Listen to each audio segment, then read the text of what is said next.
morning. This is Darlene Rossi with Morton Real Estate in another Monday Morning Market Minute. And as promised, I have a video for you today to conclude our series on rent control. So sit back and relax and enjoy the video, and I will catch up with you at the end. All right, let's talk about something that's stirring up a huge debate here in Massachusetts, a new ballot question proposing statewide rent control. Now, on the surface, the goal is simple, right? Make housing more affordable. But what are the unintended consequences? We're going to dig into the data and see what could really happen to housing, to our towns, and yeah, to our taxes.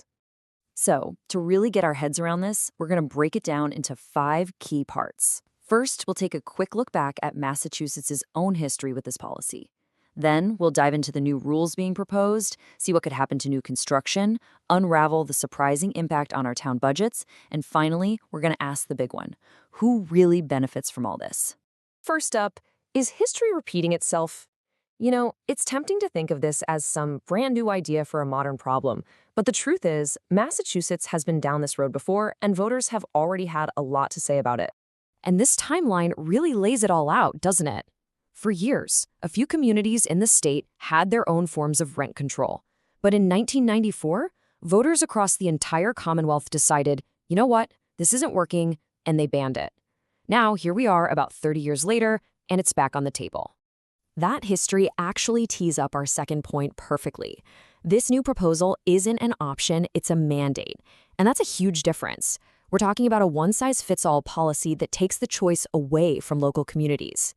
And to really get a sense of the scale here, it all boils down to one number: 351. That's every single city and town in Massachusetts.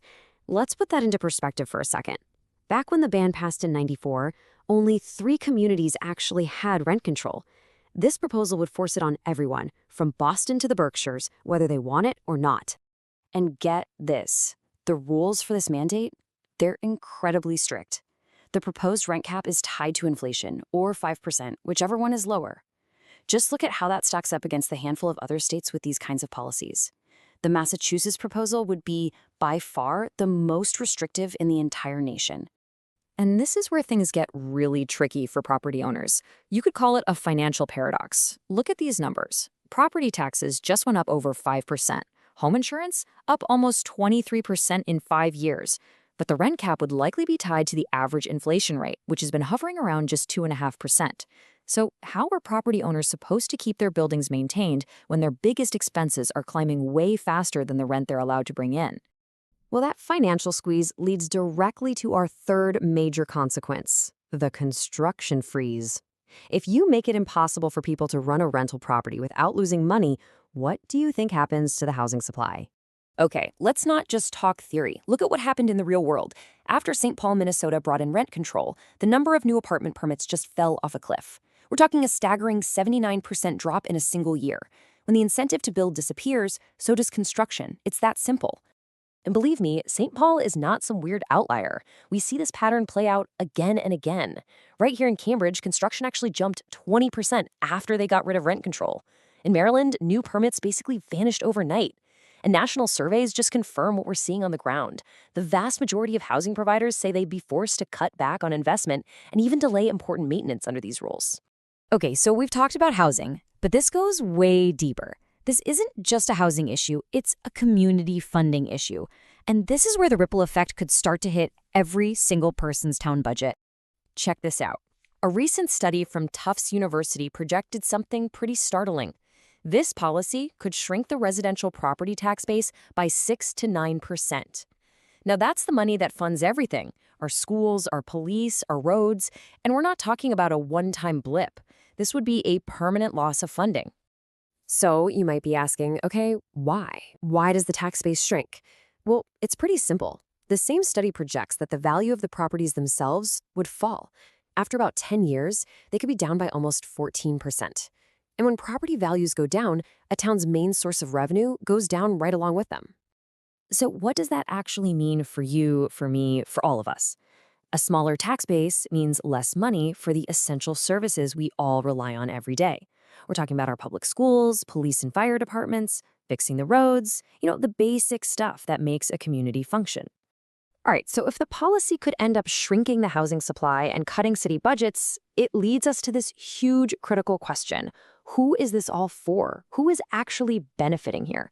This really gets to the core assumption behind rent control. So let's talk about who this is supposed to help.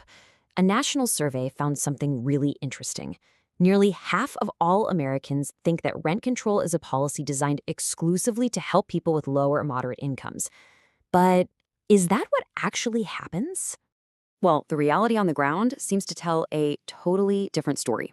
According to the National Apartment Association, almost 60% of housing providers say they know of higher income residents living in and benefiting from rent-controlled apartments.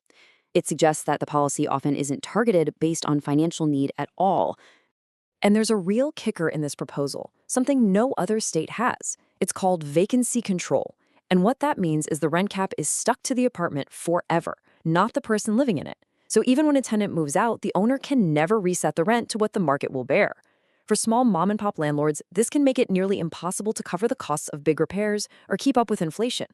So it all comes down to this. When the data suggests a policy could actually make the housing shortage worse, slash funding for essential services like our schools and police, and a lot of the time ends up helping people who don't even need it, you've got to ask yourself, is this really the right solution? That's the tough question Massachusetts voters are going to have to answer. So, what did you think? I hope that was helpful, putting images in the video to some of the data we've been talking about over this series. And we'll be sure to visit this topic again because it is important and it's will be imposed on us all if it's passed as written. So we'll want to stay up to date with those developments, and I will keep you up to date. And we'll be back next Monday for another Monday morning market minute. And in the meantime, make it a marvelous Monday. Thanks so much for watching. Have a great day. Bye-bye.